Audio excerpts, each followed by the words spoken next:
వయస్సుతో వసంతమాడి వరించెలే సరాలతో మిలా మిలా హిమాలే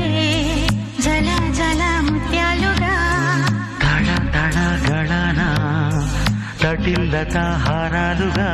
చేతులు తాకిన కొండలకే చలనం వచ్చనులే ముందుకు సాగిన ముచ్చటలో మూవను పలికెనులే ఒక స్వర్గం తల వంచి ఇలా చేరే క్షణాలలో అందాలలో అహో మహోదయం భూలోకమే